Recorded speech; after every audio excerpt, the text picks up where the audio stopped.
नमस्कार दोस्तों, स्वागत है आप सभी का। कक्षा 9 का एनसीईआरटी जो सिलेबस 2021 है, तो उसी बुक के विज्ञान विषय के बारे में आज अध्ययन करेंगे हम। सबसे पहला चैप्टर हम पढ़ने वाले हैं हमारे आसपास के पदार्थ, मैटर इन आवर सराउंडिंग। अध्याय 1 होगा आज हमारा शुरुआत में। और अध्याय 1 के जो स्टार्टिंग में कुछ पॉइंट है उस पर नज़र डालते हैं, जिससे हमें पता चले कि चैप्टर के अंदर हम क्या क्या चीज़ें पढ़ने वाले हैं।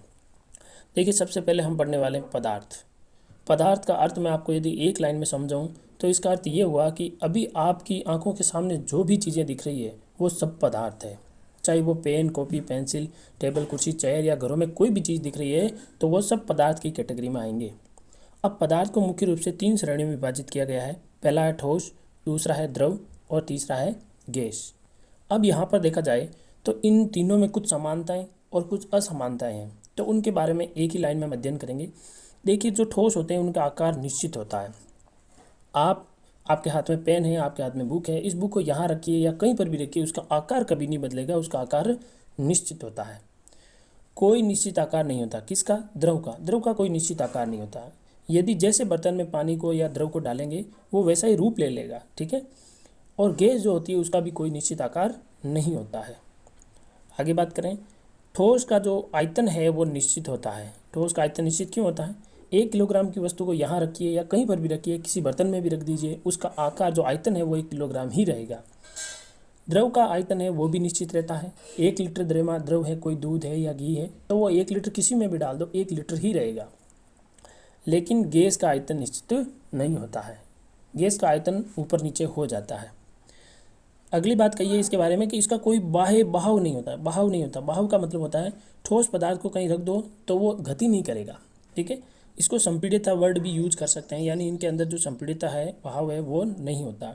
इसके अंदर बहाव होता है, यानी जल को या द्रव पदार्थ को आप कहीं रख दीजिए, उसके अंदर बहाव उत्पन्न हो जाएगा, बहने लगेगा। और इसमें भी बहाव होता है, हम जानते हैं हवा बहती है। चलिए, फिर आता है इसके जो कण होते हैं ठोस के, वो अत्यंत पास पास होते हैं। इसको भी हम आगे अच्छे से डायग्राम से पूरा वर्णन करके समझेंगे। और इनके कणों के बीच में रिक्त स्थान होता है। इसके तो अत्यंत पास होते हैं, लेकिन इनमें थोड़ी थोड़ी बीच में जगह होती है। और इनके कणों के बीच में तो बहुत सारा स्थान होता है, ठीक है, गैस में। ये आ गई संपीड़ितता। देखिए, इनकी संपीड़ितता नगण्य होती है। नगण्य का मतलब है जैसे कोई भी ठोस वस्तु है, उस ठोस वस्तु को आप दबाओगे तो वो नहीं दबेगी, यानी इसको कहते हैं संपीड़ितता। लेकिन पानी हो या कोई द्रव पदार्थ हो तो उसको संपीड़ित किया जा सकता है, उसको दबाया जा सकता है, ठीक है। और इसकी संपीड़ितता तो बहुत अधिक होता है। आपको पता है गैस की संपीड़ितता बहुत अधिक होती है, तभी गैस की इतनी मात्रा को एक छोटी सी टंकी में भी भर सकते हैं, तो इसको कहा जाता है संपीड़ितता, ठीक है। चलिए आगे लौटते हैं। अब यहाँ से हमारे चैप्टर के बेसिक चीज़ें शुरू होती है, बेसिक परिचय यहाँ से शुरू होता है, बेसिक चीज़ें हम यहाँ से पढ़ना शुरू कर रहे हैं। तो सबसे पहले हम देखेंगे कि पदार्थ क्या होता है। पदार्थ, तो पदार्थ किसे कहेंगे? देखिए, विश्व में प्रत्येक वस्तु जिस सामग्री से बनी है उसे पदार्थ कहा जाता है। मैंने अभी आपको कहा कि आपकी आंखों के सामने कोई भी चीज़ दिख रही है वो सब क्या है? पदार्थ है। वो किसी भी सामग्री से बनी हो, वो किसी भी सामग्री से बनी हुई हो सकती है। और हमारे आसपास विद्यमान हर वस्तु पदार्थ है। ये वर्ड मैं आपको कह चुका हूँ। तो ये होती है पदार्थ का कुछ बेसिक परिचय। पदार्थ स्थान घेरता है और इसका द्रव्यमान होता है। सबसे बड़ी बात पदार्थ से संबंधित ये बात कही हुई है कि पदार्थ हमेशा स्थान घेरेगा, यानी पदार्थ जहाँ पदार्थ की उपस्थिति होगी उसका वह स्थान होगा। जैसे हवा है तो हवा का वायुमंडल में स्थान है। आप पेन, कॉपी, आपके सामने जो भी चीज़ है तो वो स्थान घेरेगा, उसको कहीं पर भी रख के देख लीजिए, ठीक है। और उसका द्रव्यमान भी होगा, उसमें थोड़ा वजन भी होगा, उसका वेट भी होगा। तो ये एग्जैक्ट परिभाषा आ गई कि पदार्थ वह अवस्था है जो स्थान घेरता हो, जिसका कोई निश्चित द्रव्यमान होता हो, उसे पदार्थ कहते हैं, ठीक है। ये पदार्थ की परिभाषा आ गई। अब आते हैं कणों के भौतिक भौतिक गुण। तो कणों के भौतिक गुण क्या है? देखिए, पदार्थ कणों से बना हुआ है। देखिए, प्रत्येक पदार्थ होता है वो किससे बना होता है? छोटे छोटे कणों से मिलकर बना होता है। तो इन्हीं कणों के गुण पढ़ेंगे तो हमें पदार्थ के गुण ऑटोमेटिकली समझ में आ जाएंगे। तो पदार्थ कणों से बना होता है, ये सतत नहीं है। पदार्थ के कण अत्यंत छोटे होते हैं। सतत का अर्थ हुआ कि ये कंटिन्यू ऐसे नहीं होता है कि बिल्कुल सिस्टम में जमे हुए होते हैं, ऐसा बिल्कुल जरूरी नहीं है। ये कण सतत नहीं होते हैं और ये पदार्थ के जो कण हैं वो बहुत छोटे होते हैं, बहुत छोटे, ठीक है। यदि हमारे हाथ में पेन है तो ये पेन भी बहुत छोटे छोटे कणों से मिलकर बना हुआ है, जो कि एक दूसरे को आकर्षित बल द्वारा जकड़े हुए रहते हैं, ठीक है। अब पदार्थ के कण जो होते हैं उनके अभिलाक्षणिक गुण क्या है? मतलब पदार्थ के कण जो हैं उनके क्या गुण हैं, कैसे होते हैं, कैसे गति करते हैं, कैसे चलते हैं। तो आइए उन्हीं के बारे में बात करते हैं। देखिए, पदार्थ के कण निरंतर गति करते हैं, यानी उसके पास गतिज ऊर्जा होती है। कोई भी पदार्थ हो, उस पदार्थ के कण जो होते हैं वो निरंतर क्या करते हैं, गति करते हैं। चाहे हमारे हाथ में पेन है, इस पेन के कण भी गति कर रहे होंगे लेकिन हमें दिखाई नहीं देते हैं। इसको सूक्ष्मदर्शी से देखा जा सकता है या इलेक्ट्रॉन सूक्ष्मदर्शी से देखा जा सकता है। तो कणों के पास में क्या होती है, गतिज ऊर्जा होती है, यानी कण गति कर सकते हैं। तापमान बढ़ा दिया जाए तो कणों की गति तेज हो जाती है, क्योंकि कणों की गतिज ऊर्जा बढ़ जाती है। अब इसी का उदाहरण मैं आपको बता रहा हूँ। कोई भी चीज़ को गर्म करते हैं तो वो पिघल जाती है। उसके पिघलने का कारण क्या है, पिघलने का कारण है जो कण थे वो कण गतिज ऊर्जा ले लेते हैं ताप से, और गतिज ऊर्जा लेकर वो क्या करते हैं, गति प्रारंभ कर देते हैं। तो ये कण यहाँ से बहते हुए यहाँ आ जाएंगे, इसका मतलब क्या हुआ, पिघलना, यानी कण दूर दूर चले जाना। तो वो पदार्थ पिघल जाता है, तो इसको कहते हैं उसकी गतिज ऊर्जा में क्या होती है, बढ़ जाती है। पदार्थ के कणों के बीच में रिक्तस्थान होता है। चाहे पदार्थ कोई भी हो, उसके मध्य रिक्तस्थान होगा, लेकिन हम नहीं देख सकते क्योंकि ये बहुत छोटी चीज़ें होती है। जब हम चाय, कॉफ़ी, नींबू पानी बनाते हैं तो एक तरह के पदार्थ के कण दूसरे तरह के पदार्थ के कणों के बीच में उपस्थित रिक्तस्थान में समावित हो जाते हैं। इससे पता चलता है कि पदार्थ के कणों के बीच में रिक्तस्थान होता है। यहाँ पर एक प्रयोग दिया हुआ है। देखिए, ये पानी के छोटे कण जो है वो बताइए हैं, लाखों गुना आवर्धित किया गया है इसको। हालांकि ऐसा देखना पॉसिबल नहीं है, क्योंकि पानी का जो अणु होता है वो होता है H2O। पानी के अणु को देखना बहुत मुश्किल काम है। अब H2O को देख नहीं सकते, लेकिन एक प्रयोग के तौर पे हमें समझाने की कोशिश की है कि ये H2O के कण हैं, ठीक है। और यहाँ पर हमने इसके अंदर कोई लवण डाल दिया, चाहे वो नमक हो या कुछ भी हो, तो वो इन कणों के बीच में क्या होता है, इससे समाहित हो जाता है, इसके अंदर घुल जाता है। इससे क्या पता चलता है, इससे पता चलता है कि कणों के बीच में रिक्तस्थान होता है। भाई, यदि रिक्तस्थान नहीं होता तो ये जो हमने कण डाला है, ये जो पदार्थ डाला है, वो कहाँ गया, वो कहाँ गायब हो गया, हमें दिख क्यों नहीं रहा है। तो क्यों, क्योंकि उनके बीच में रिक्तस्थान होता है। यदि रिक्तस्थान नहीं होता, एकदम पैक होती वो चीज़, कोई कणों के बीच में रिक्तस्थान नहीं, तो फिर जो हमने चीज़ डाली थी वो ऊपर दिख जाती है, ऐसे कि यार ये पड़ी है, ऊपर ही पड़ी रहती है ना, दिख जाती। तो ऐसा नहीं होता है। हमेशा ये ध्यान रखनी हमें कि पदार्थ के कणों के बीच में रिक्तस्थान होता है, ये हमें ध्यान रखना है। फिर देखिए, तीसरा पॉइंट क्या कह रहा है, कणों की विशेषता। पदार्थ के कण एक दूसरे को आकर्षित करते हैं। बहुत ही इंपॉर्टेंट लाइन आ गई कि पदार्थ का कण एक ये है मान लीजिए, और दूसरा कण ये है, ठीक है। तो पदार्थ के कण हमेशा एक दूसरे को क्या करेंगे, आकर्षित करेंगे। ये इसको खींचेगा, ये इसको खींचेगा। इसी कारण हमारे हाथ में जो पेन है वो पेन बिल्कुल ही स्थिर अवस्था में होता है और बिल्कुल कठोर होता है। उसका कारण क्या है कि इन कणों के बीच में आकर्षण बल होता है। ये कण एक दूसरे से दूर भागने की कोशिश नहीं करते हैं, एक दूसरे में बंधे हुए होते हैं। जब हम पानी के नल को खोलते हैं तो पानी की धार को अंगुली से तोड़ने की कोशिश करते हैं। क्या वह धीरे धीरे टूट जाती है, क्या वह धार टूट जाती है, नहीं, क्योंकि पानी की धार जुड़ी रहती है। इसका मतलब ये पानी के कण एक दूसरे के साथ आकर्षण बल से जुड़े होते हैं। यदि आपको ये प्रयोग समझ में नहीं आया तो एक प्रयोग बताता हूँ। आप पानी की गिलास लीजिए, उसको पानी से फुल भर दीजिए। जब फुल भरने वाली हो तो फिर उसमें बूंद बूंद करके पानी डालिए। आप खुद देखोगे कि पानी गिलास से बाहर आ जाएगा। देखिए, ऐसा डायग्राम बनेगा, है ना। ये गिलास का ऊपर वाला सिरा है, पानी जो है वो गिलास से बाहर आ जाएगा ऐसे ऊपर, लेकिन बाहर जाके नहीं गिरेगा। क्यों, क्योंकि ये पानी के जो अंदर वाले कण हैं वो बाहर वाले कणों को क्या कर रहे हैं, खींचे हुए रखते हैं, जिससे वो कण बाहर नहीं जाते हैं। लेकिन एक अवस्था ऐसी आती है जब हम पानी हद से ज़्यादा होता है तो आकर्षण बल टूट जाता है और पानी पूरा बहने लग जाता है।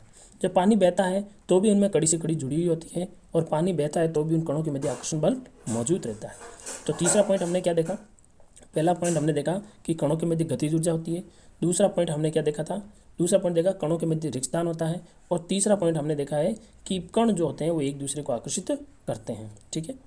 अब देखिए, इससे संबंधित कुछ बातें लिखी हुई है कि पदार्थ के कणों के बीच रिक्तस्थान होता है। उनकी गतिज ऊर्जा ठोस पदार्थों में सबसे कम होती है। गतिज ऊर्जा ठोस में कम होती है वो तो, क्योंकि ठोस में अगर गतिज ऊर्जा होती है तो ठोस पिघल जाता ना।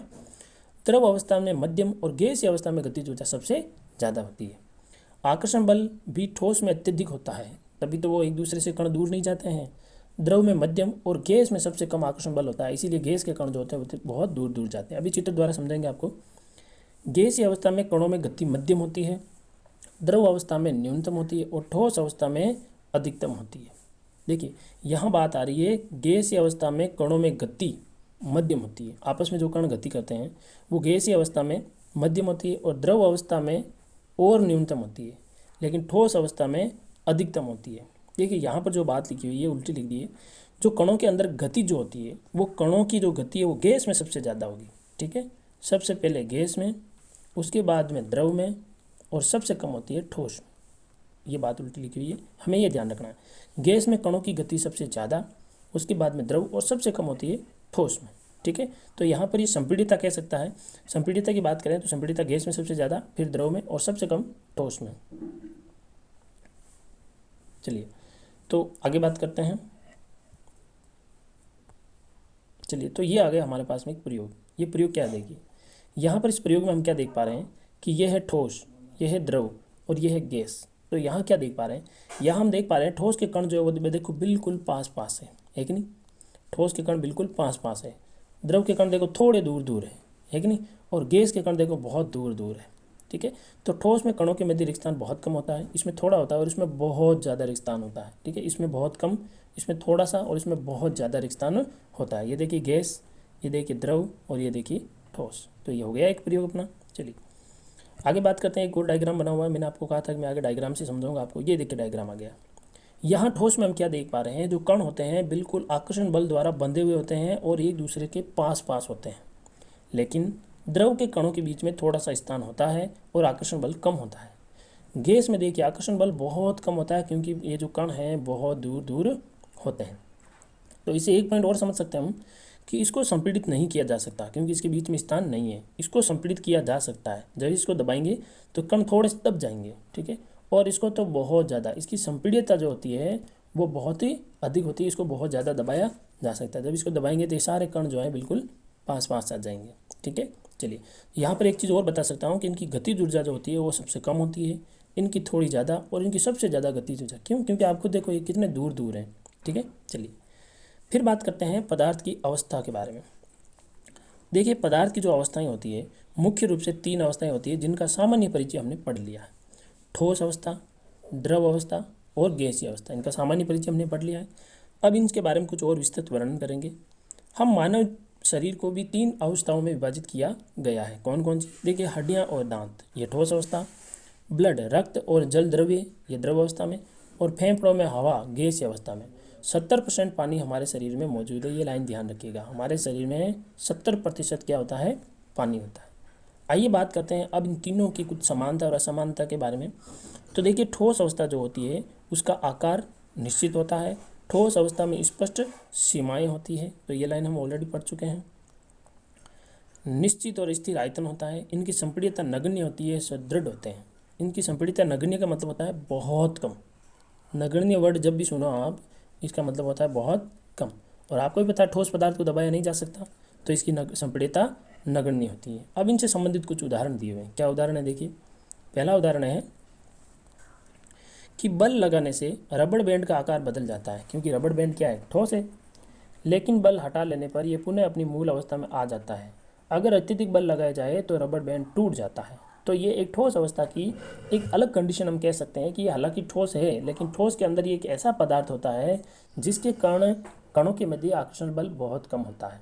ठीक है, चलिए ठोस पदार्थों में कणों की गतिज ऊर्जा न्यूनतम होती है। गतिज ऊर्जा न्यूनतम ही होगी, इसीलिए ठोस पदार्थ को एक निश्चित और दृढ़ आकार होता है। कण एक दूसरे से गति नहीं कर पाते, तो ठोस का आकार जो है वो निश्चित होता है।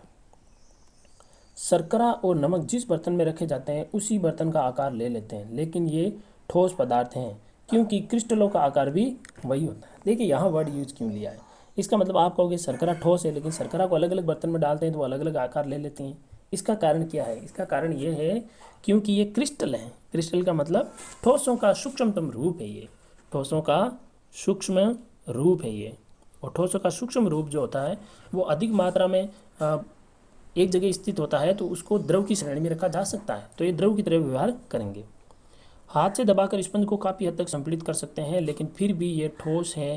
कारण ये है कि स्पंज के छिद्रों में हवा भरी होती है, दबाने से हवा बाहर निकल जाती है। इसका कारण ये है, स्पंज को दबाने पर वो संपीड़ित हो जाता है। इसका कारण क्या है? क्योंकि इनमें बहुत ज़्यादा छिद्र होते हैं और छिद्रों के अंदर हवा भरी होती है। जैसे इसको दबाएंगे तो हवा बाहर निकल जाती है। तो ये कुछ विशेष अवस्थाएं हैं जो कि ठोसों को अपनी अभिलाक्षणिक गुणों में हटकर बताती है। इसी प्रकार ठोस अवस्था के रूप में वापस अगली अवस्था आती है, वो आती है द्रव अवस्था। तो इसके गुण क्या है हम सब पढ़ चुके हैं। हम द्रव तरल होते हैं, इनमें बहाव होता है। द्रव का कोई स्थिर आकार नहीं होता है। देखिए द्रव का कोई आकार होता है? नहीं होता है।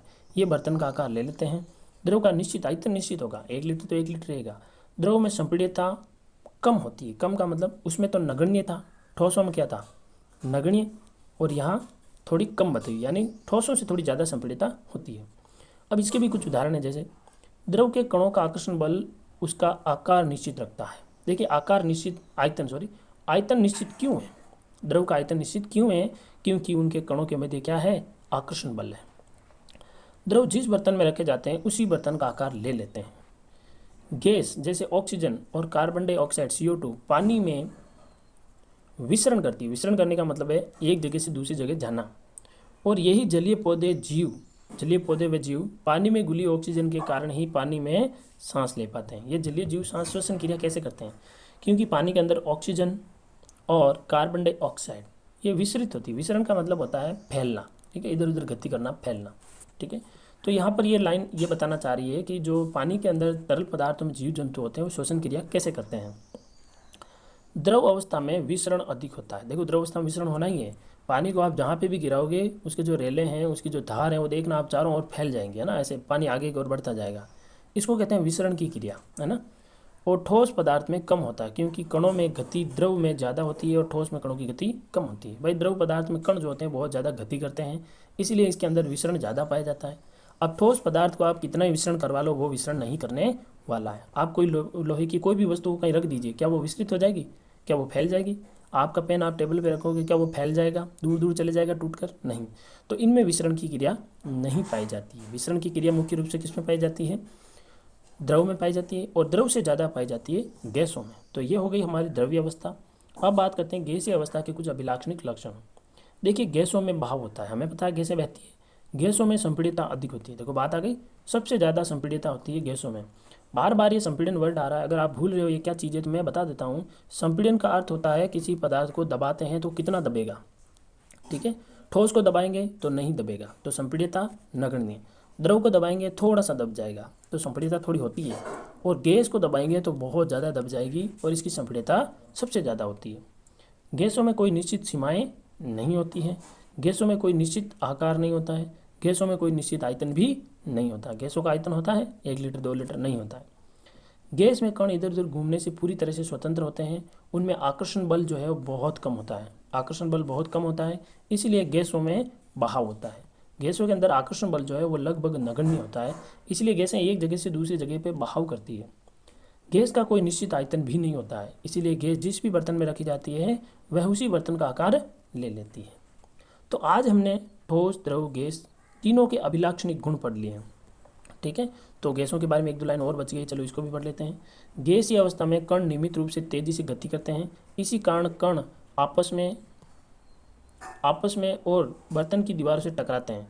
बर्तन की दीवारों पर गैस के कणों का प्रति इकाई क्षेत्र पर लगे बल के कारण गैस का दबाव बनता है। देखिए हर चीज़ में दबाव होता है, चाहे वो गैस की टंकी ही क्यों नहीं हो। वो गैस की टंकी होती है तो उसके अंदर गैस क्या करती है, चारों ओर दबाव डालती है, लेकिन निकल नहीं पाती है क्योंकि दीवारें मजबूत होती है। आखिर में निकलना उसको कहाँ से है, आखिर में निकलना उसको सिलेंडर से ही है, यानी जहाँ उसका गैस निकलने की व्यवस्था होती है वहीं से निकलते हैं ये, ठीक है। चलिए एक छोटा सा टॉपिक है ये भी देख लेते हैं। पदार्थ की अवस्था परिवर्तन। पदार्थ की अवस्था परिवर्तन इंपॉर्टेंट पॉइंट है ये। पानी पदार्थ की तीनों अवस्थाओं में मिलता है, ठोस के रूप में बर्फ, द्रव के रूप में पानी और गैस के रूप में वाष्प। गर्म करने पर बर्फ पानी में परिवर्तित हो जाती है और पानी वाष्प में परिवर्तित हो जाता है। पदार्थ की भौतिक अवस्थाओं को 2 तरीके से परिवर्तित किया जा सकता है। अब वो तरीके कौन कौन से हैं वो हम नेक्स्ट क्लास में लेंगे। हालांकि आपकी जानकारी के लिए बता देता हूँ, एक ताप होता है, दूसरा दाब होता है, जिनका विस्तृत वर्णन हम अगली क्लास में करेंगे। आज तक के लिए इतना ही, मिलते हैं अगली क्लास में, तब तक